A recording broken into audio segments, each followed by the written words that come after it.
ሰላም ቅዱሳን እንዴት ናችሁ? የጌታ ጸጋና ምሕረት ከእናንተ ጋር ይሁን። ዛሬም ጌታ እድልን ሰጥቶን የእግዚአብሔርን ቃል እናጠናለን። ይህንን እድል የሰጠን እግዚአብሔር ስሙ ለዘላለም የተባረከ ይሁን።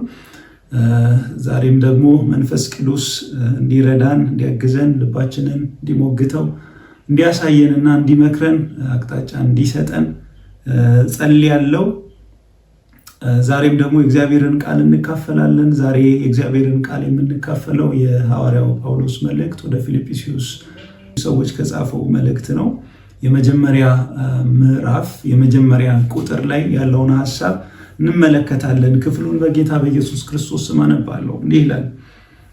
የኢየሱስ ክርስቶስ አገልጋዮች የሆኑ ጳውሎስና ጢሞቴዎስ ከቤተ ክርስቲያን ኤጲስቆጶሳትና ከዲያቆናት ጋር በፊልጵስዩስ ላሉ በክርስቶስ ኢየሱስ ቅዱሳን ለሆኑ ሁሉ ይላል እና የኢየሱስ ክርስቶስ አገልጋዮች የሆኑ ይላል ሲጀምር ማለት ነው ክፍሉ። እቺ ዛሬ የምናተኩረው ክፍል ወይም ደግሞ ሐሳብ ያለው አገልጋዮች የሚለው እዚህ ቃል ላይ እንቆያለን። በ1954ቱ ትርጉም ላይ እቺን አገልጋዮች የሚለው ቃል ባሪያዎች እያለ ነው የሚናገረው። የኢየሱስ ክርስቶስ ባሪያዎች የሆኑ ጳውሎስና ጢሞቴዎስ እያለ ነው የሚናገረውና ሐዋርያው ጳውሎስ ራሱን እንደ ባሪያ ያቀረበበት ወይም ደግሞ እንደ አገልጋይ ያቀረበበትን ሐሳብ ነው የምንመለከተው። እንደሚታወቀው ይህ የፊልጵስዩስ መልእክት በአዲስ ኪዳን የደስታ መልእክት በመባል ይታወቃልና ሞር ስለ ኢየሱስ ክርስቶስ በምዕራፍ 2 ላይ ስለ ኢየሱስ ክርስቶስ ማንነት ስለ ክሪስቶሎጂ በደንብ የሚተነትን ክፍል ነው እና ይህ ቤተክርስቲያን የተመሰረተችው በሁለተኛው የሐዋርያው ጳውሎስ የሚስዮን ጉዞ እንደሆነ ሐዋርያ ሥራ ምዕራፍ 16 ላይ እናገኛለን። ከቁጥር 9 ጀምሮ ባለው ክፍል ላይ እንዴት እንደተመሰረተች እንመለከታለን እና ይቺ ቤተክርስቲያን ወይም ደግሞ በልግስናዋ የምትታወቅ ቤተክርስቲያን ነች። መልእክቱን ሙሉን ስናነብ እናገኛለን ሐሳቡን እና ኦልሞስት ይህ መልእክት የተጻፈው በ60ዎቹ መግቢያ ላይ እንደሆነ ይገመታል እና በዛን ጊዜ ጳውሎስ ደግሞ እስር ቤት ነበርና ከእስር ቤት መልእክቶች አንዱ ነው ይህ መልእክት እና በዚህ ሰዓት ነው ይህንን መልእክት የጻፈው። እስር ቤት ሆኖ የጻፈው መልእክት ነው እና ሐዋርያው ጳውሎስ ምን ይላል? የኢየሱስ ክርስቶስ ባሪያዎች የሆኑ ጳውሎስና ጢሞቴዎስ እያለ ነው የሚናገረው። በሌላ አገላለጥ እኔ የኢየሱስ ክርስቶስ ባሪያ ነኝ ወይም ደግሞ እኔ የኢየሱስ ክርስቶስ አገልጋይ ነኝ እያለ ነው የሚናገረው። ምን ለማለት ነው? ይህንን የኢየሱስ ክርስቶስ አገልጋይ ብሎ የሚያስቀምጠው ምንድነው?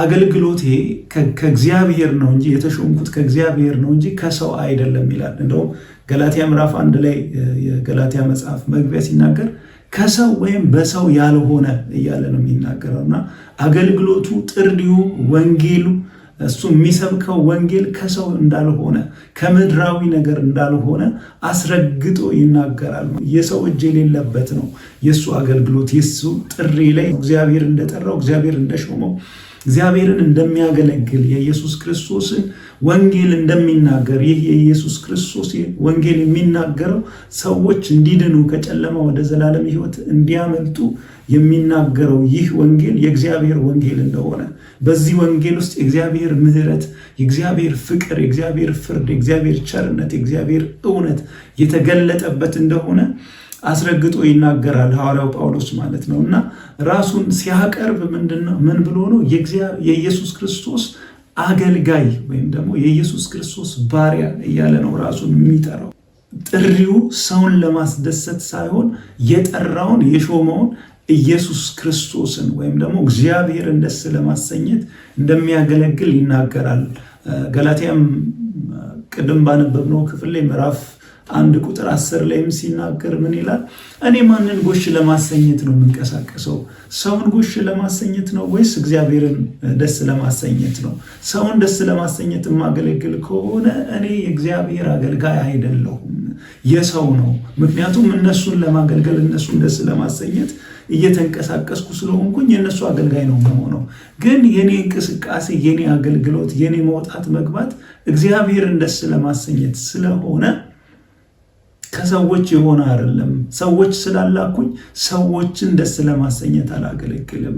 እግዚአብሔር የአገልግሎቱ ባለቤት የጠራኝ፣ ያዳነኝ፣ የሾመኝ እሱ እግዚአብሔር ስለሆነ የጠራኝን ወይም ደግሞ መልእክቱንም የሰጠኝ እርሱ እግዚአብሔር ስለሆነ የሰጠኝን አምላክ እርሱን ደስ ለማሰኘት እንቀሳቀሳለሁ፣ እሮጣለሁ እያለ ይናገራል ሐዋርያው ጳውሎስ ማለት ነውና ሁላችንም ራሳችንን እንድናይ እንድንመረምር ስለምፈልግ ነው ይህንን ሐሳብ ያመጣሁት። ጌታ ኢየሱስ ክርስቶስም ሲናገር ምን አለ?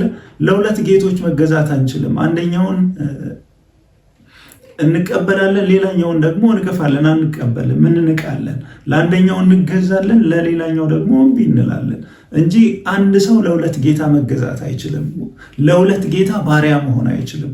ሐዋርያው ጳውሎስ እዚህ ጋር የሚያነሳው እኔ የሰዎች ባሪያ አይደለሁም፣ እኔ የኢየሱስ ክርስቶስ ባሪያ ነኝ፣ የኢየሱስ ክርስቶስ አገልጋይ ነኝ።